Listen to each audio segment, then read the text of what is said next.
Tujuan SDG pertama atau pembangunan berkelanjutan yang pertama adalah tanpa kemiskinan. SDG yang pertama ini bertujuan untuk mengakhiri segala kemiskinan di seluruh dunia. Kemiskinan bukan hanya kekurangan uang, melainkan juga susahnya mendapatkan akses kesehatan, pendidikan, air, makan, dan peluang ekonomi. Adapun beberapa penyebab kemiskinan. Yang pertama adalah ketidakstabilan politik atau konflik yang terjadi pada sebuah negara. Yang kedua adalah pendidikan yang terbatas. Dan yang ketiga adalah kurangnya fasilitas kesehatan.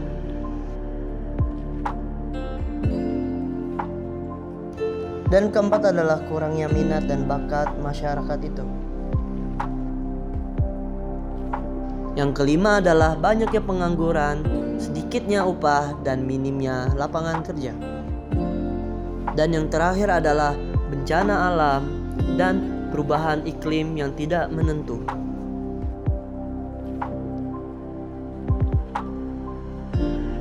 Demikian beberapa penyebab kemiskinan. Apakah Bangka Belitung termasuk daerah yang miskin?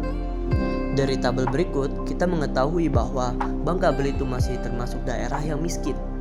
Padahal Bangka Belitung itu sendiri memiliki timah sebagai sumber penghasilan dan juga banyaknya tempat pariwisata dan juga luasnya ladang-ladang.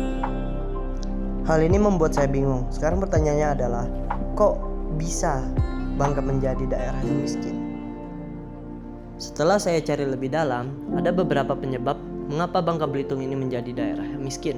Di antaranya adalah bencana alam, seperti erosi pantai dan juga banjir. Hal ini bisa mengancam mata pencaharian para petani dan juga nelayan. Atau rendahnya SDM, yang mereka banyak bergantung pada sektor tambang dengan upah yang kecil, sehingga mereka malas untuk mencari lahan kerja yang lain.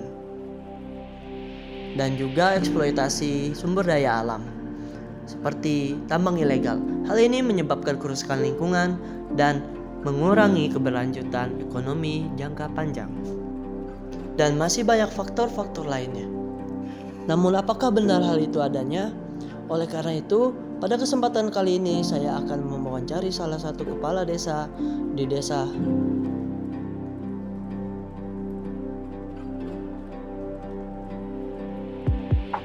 Menurut Bapak, apa penyebab utama kemiskinan di daerah sini, Pak?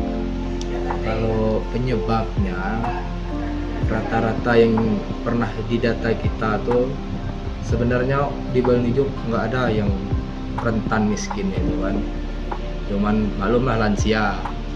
Yang pertama itu udah tua kan, sakit. Kalau biasanya janda atau duda itu kan rata-rata orang di sini tidak punya pekerjaan. Oke, pertanyaan selanjutnya, kira-kira apa solusi Bapak untuk kemiskinan yang ada di sini, Pak? Ya kalau solusinya, kalau ada bantuan dari Bansos ataupun Dinsos Kabupaten Bangka kayak berupa sembako, kita data dulu kemiskinan di desa Balunijuk, baru kita pembagian. Ya kita sampai saat ini BLT itu kita udah jalan. Itu dengan solusi, meskipun kita dari desa pelan-pelan kita untuk membantu masyarakat yang kurang mampu. Pertanyaan terakhir ya, Pak. Kira warga sini tuh saling membantu nggak, Pak, pas sedang susah gitu, Pak? Ya setahu kita sebagai perangkat desa tuh alhamdulillah saling membantu, baik dari orang lain, tetangga, kiri kanan rumah itu di sekitaran rumah yang kurang mampu, kebanyakan rata-rata dibantu. Apalagi orang-orang yang udah mampu kan bisa bersedekah itu. Nah, insya Allah rata-rata orang Balunijuk saling membantu gitu. Dari hasil wawancara tersebut dapat disimpulkan bahwa Balunijuk ini bukanlah daerah yang miskin. Namun jika dilihat dari pandangan saya, memang warga Balunijuk ini terlihat sangat bahagia dan tidak ada kemiskinan. Namun saya ada sedikit solusi untuk kemiskinan yang berada di daerah ini, yaitu dengan menambahkan lapangan kerja dan juga upah yang cukup untuk karyawannya. Sekian video ini saya buat. Terima kasih.